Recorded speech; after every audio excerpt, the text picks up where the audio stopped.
My coverage focuses a lot on markets and price action and investing trends. You all sort of represent the institutional world in crypto. What is sort of your view on where the interest is? And Matt, let's start with you.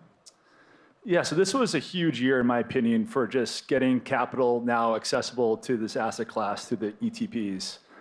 I think most investors on their crypto journey start with Bitcoin. I think that's maybe why you're seeing a lot of interest in those products.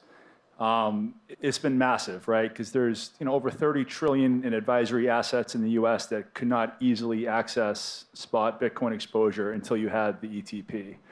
And I think throughout this year, it's only been 8 months or so since they launched. I think you saw an early adoption wave with retail.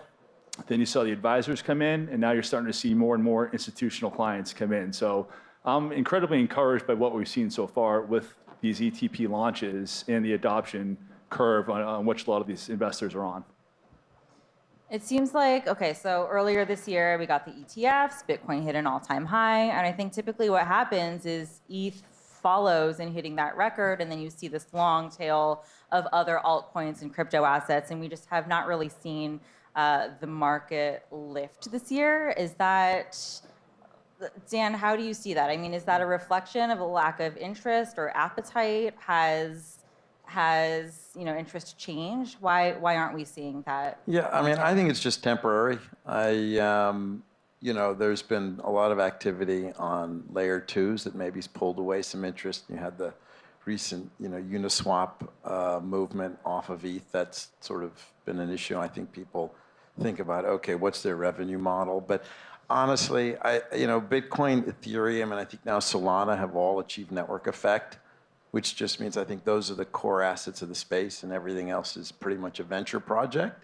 I would have said, just Bitcoin and ETH, but Solana, I think in the last sort of 2-3 years has definitely made the case for itself. So I just, there's so many young people in this space, and they're so incredibly impatient. And if ETH underperforms for 3 months, you go on Twitter, and that whole community is suicidal, right?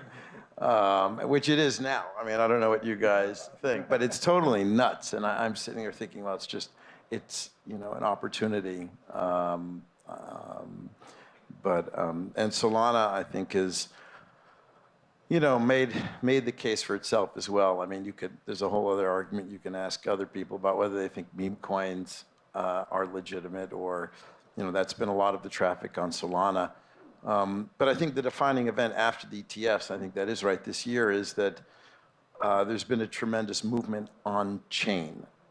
So that the comfort and I think the number of people who are living wholly on chain has increased pretty dramatically, and Coinbase's base has had a big part to play in that. But it's maybe because there are just like too many technical software upgrades as the focus for Ethereum, like in the past, and people may not fully understand and fully appreciate. For Bitcoin, it's easy, like inflation hedge or digital gold, right? Like you have to get that message across. People understand what you're talking about, what I'm buying. I'm not buying a software upgrade in the future.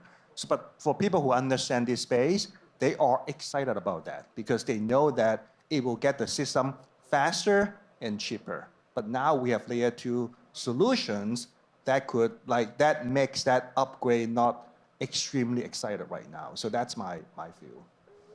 The other thing you got to keep in mind is, yes, you can bifurcate the crypto ecosystem into TradFi and crypto natives, but the crypto native community is still very tribal. And so the voices that you hear echoing that and what people are getting behind, to your point, Dan, about, you wait 15 minutes and the weather changes. It's like San Francisco in that regard.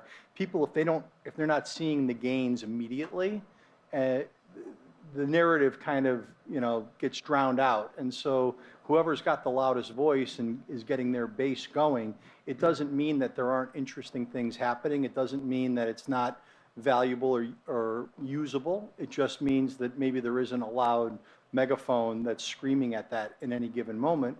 And particularly with ETH, where you have a lot of very influential people, if they're not all saying the same thing at the same time, that megaphone gets, dissipated a little bit. I would just add, Bitcoin went through its fight, years ago for its primary use case, and I think it's established itself as, non-sovereign digital store of value, very clear winner of that vertical. Whereas some of these other projects, right, Ethereum, Solana, are competing to a degree still for various use cases, right? So I think that's part of it too. I think also this obviously is a global macro panel, looking at the broader macro landscape. I think a lot of investors are looking at Bitcoin as a potential hedge, right, to some of this, and that's hence probably why you've seen some outperformance versus Ethereum this year.